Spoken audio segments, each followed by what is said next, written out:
Halo teman-teman sekalian, selamat datang kembali bersama saya Arif Ramadan. Buat yang baru pertama kali nonton di channel ini, boleh tekan tombol subscribe. Indonesia merdeka pada tanggal 17 Agustus tahun 1945. Setelah Indonesia merdeka, Indonesia berusaha sekeras mungkin untuk lepas dari belenggu perbudakan. Tapi sayangnya, 67 tahun setelah Indonesia merdeka, masih terjadi perbudakan di Indonesia. Tepatnya pada tahun 2012. Kejadian ini terjadi di Kampung Bayur, Desa Lebakwangi, Sepatan Timur, Kabupaten Tangerang. Dalam kasus yang memilukan dan memalukan ini, didalangi oleh seorang yang bernama Yuki Irawan. Yuki Irawan awalnya itu dia pengusaha limbah aluminium foil. Tapi lama-kelamaan usahanya berkembang, di tahun 2012 dia membuat CV Cahaya Logam. CV Cahaya Logam ini memproduksi kuali. Kalau kalian nggak tahu kuali, biasanya disebutnya wajan. Wajan yang dari aluminium. Jadi si CV Logam Mulia ini tuh produksi utamanya adalah wajan aluminium.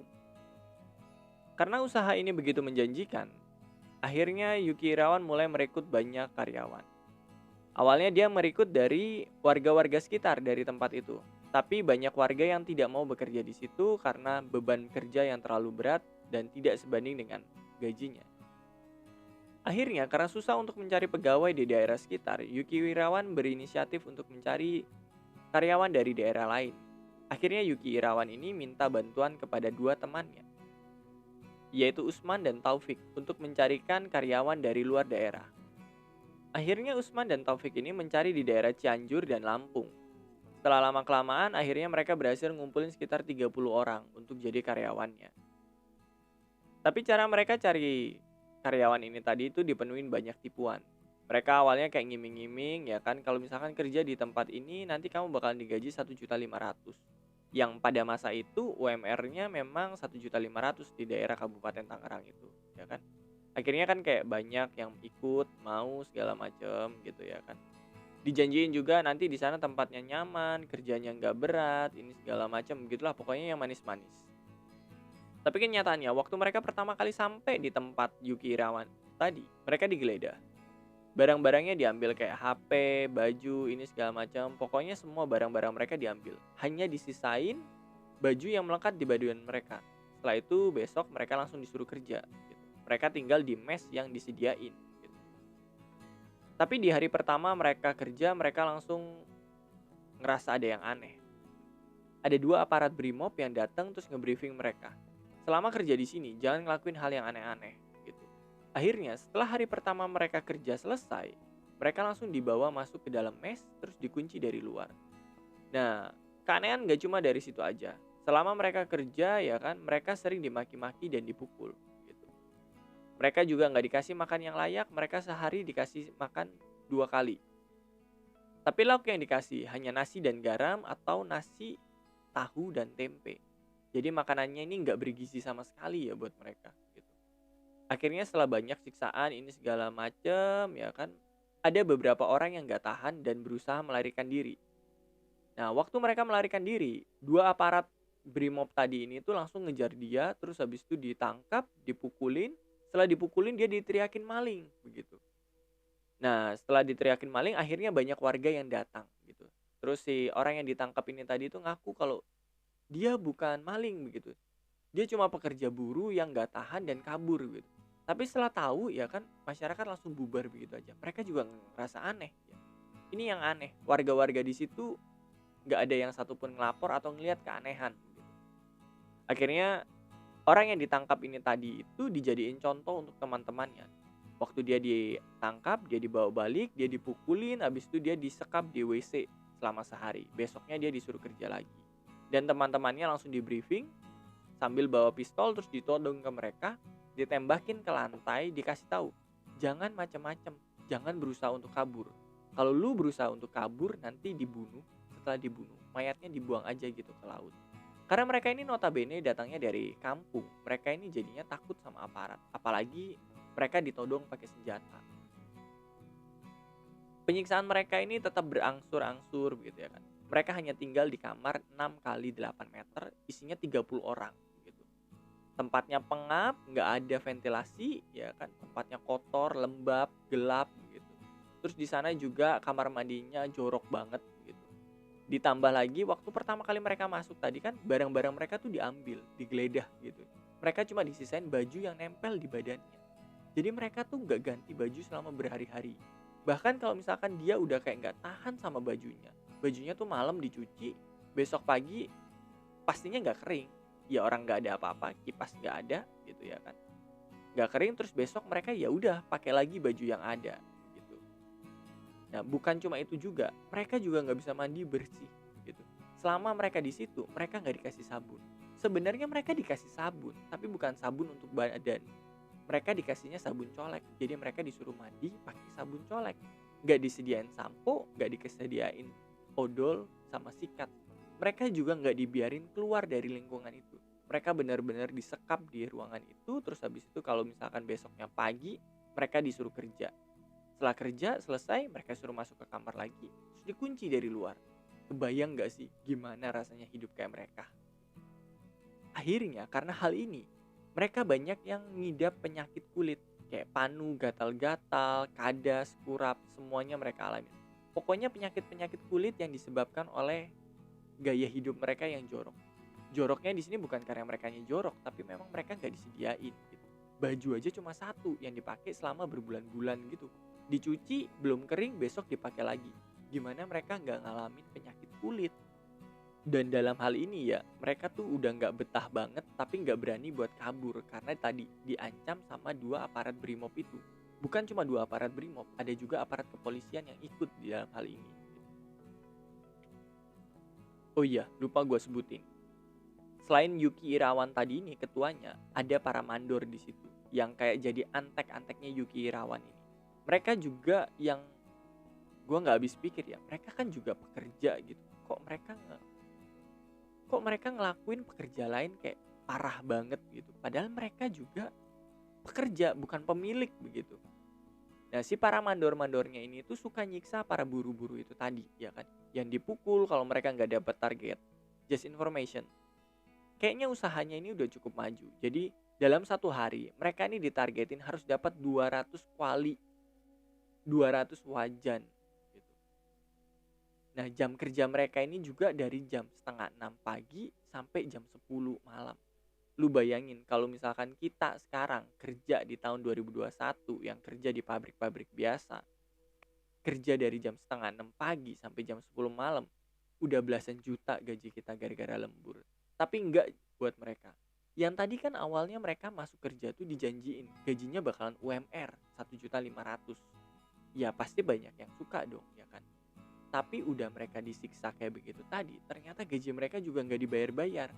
Bahkan dari awal pun waktu mereka datang tuh yang awalnya dijanjiin Usman dan Taufik tadi itu 1.500.000. Waktu mereka datang, mereka tuh dijelasinnya kalau gajinya tuh cuma 500.000. Nanti bakalan naik sampai 1 juta begitu. Jadi maksimalnya pun cuma 1 juta. Udah tuh ya kan, yang awalnya 1.500.000 jadi cuma 1 juta. Ternyata setelah 2 bulan mereka kerja juga gajinya nggak dibayar-bayarin. Udah lu disiksa, dikasih makan ala kadarnya, disekap ya kan, gaji lu juga nggak dikasih. Nah tuh, lu bayangin. Nah akhirnya April 2013 ada 2 buruh yang namanya Andi sama Junaidi. Mereka ini kayaknya udah bener-bener gak betah di situ dan mereka juga kayak ngeliat situasi gitu. Mereka nyari waktu pas mandornya lagi lengah. Waktu mandornya lengah, mereka kabur lewat asbes belakang. Terus habis itu masuk got. Habis masuk dari got, mereka langsung numpang truk, ya kan? Numpang truk buat balik ke kampung halamannya mereka. Nah, waktu sampai di kampung halamannya mereka, mereka ini kan kondisinya kayak memprihatinkan begitu. Terus akhirnya para keluarganya kan nanya, "Lu kerja bukannya dapat hasil, malah kenapa lu jadi begini?" Akhirnya diceritain lah sama mereka. Terus waktu diceritain, para keluarganya ini kan gak terima sama apa yang terjadi. Mereka ke kepala desanya. Terus habis itu kepala desanya kan langsung cepat tanggap gitu. Kepala desanya nerusin laporan ini ke Komnas HAM. Nah langsung kan habis dari Komnas HAM gak lama laporan ini tuh langsung ke Polda Metro Jaya Lampung. Karena si kampungnya Junaidi ini tadi itu ada di Lampung. Ya, setelah itu nggak lama dari itu Polda Lampung langsung nerusin laporan ini segala macam, mereka berkoordinasi, terus akhirnya si tempatnya ini tadi, CV Cahaya Logam ini tadi itu digerebek. Waktu digerebek, polisi ini tuh ngelihat banyak kondisi buruh yang memprihatinkan banget. Kalian bisa lihat foto-fotonya. Dekil, kusam, bajunya compang-camping, badannya banyak penyakit kulitnya begitu. Terus diketahui juga para buru-buru yang ada di situ itu ngalamin kekurangan gizi. Ya kekurangan gizi lah, lu bayangin makan cuma nasi pakai garam.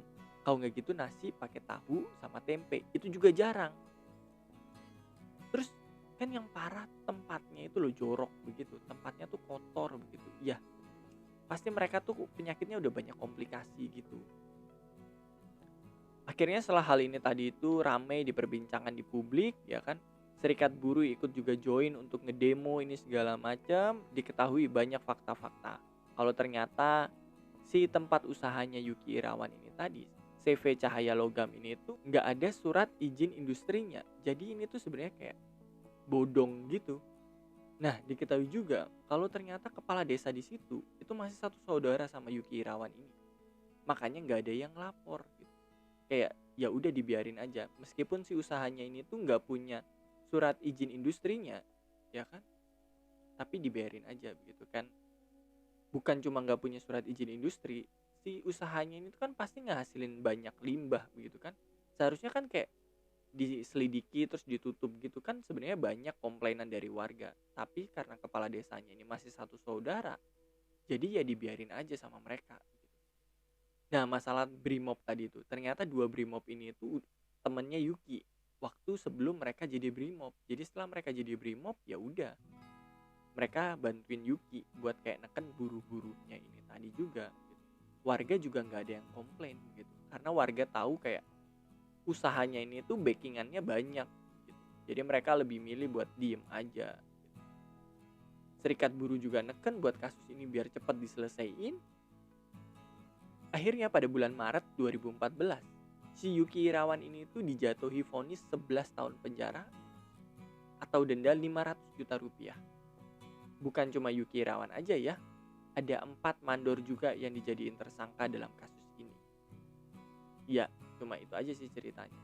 Jadi, ya sebenarnya inti dari cerita ini tuh kayak di tahun 2012, 67 tahun setelah Indonesia merdeka, masih aja ada perbudakan. Yang gue nggak habis pikir, masyarakat di situ kan sebenarnya juga kan pasti tahu dong ya kan, kayak ada pekerja-pekerja di situ, pekerjanya nggak pernah keluar ya kan. Toh tempatnya tuh sebenarnya nggak tertutup banget gitu. Tapi juga nggak ada yang komplain sih, nggak ada yang ngebantuin atau apa segala macam. Bayangin deh kalau misalkan dua orang tadi itu nggak berhasil kabur, pasti ini masih berjalan sampai sekarang. Oh iya, sempat dikabarin kalau ada buruh yang dikubur di dalam situ, karena di dalam situ ada satu makam. Berita ini nggak benar ya sebenarnya, karena memang di dalam tempat itu ada makam, tapi itu ternyata makamnya anaknya si Yuki Irawan ini tadi, ya kan? Anaknya kena muntaber terus ya udah dikubur di situ. Ya udah itu aja yang bisa saya sampaikan buat kasus ini. Oh, tadi kan dakwaannya 11 tahun ya, dari tahun 2013. Berarti dia bebasnya tuh 2024, 3 tahun lagi nanti dia bebas. Mungkin dia nanti kayak mulai usahanya lagi. Terima kasih buat yang udah nonton sampai saat ini. Buat kalian yang suka sama konten ini, boleh minta bantu untuk subscribe dan tekan tombol like kalau memang beneran kalian suka. Buat kalian yang ada request-request buat kasus tertentu, boleh tulis di kolom komen ya kan? Oke, terima kasih. Dadah.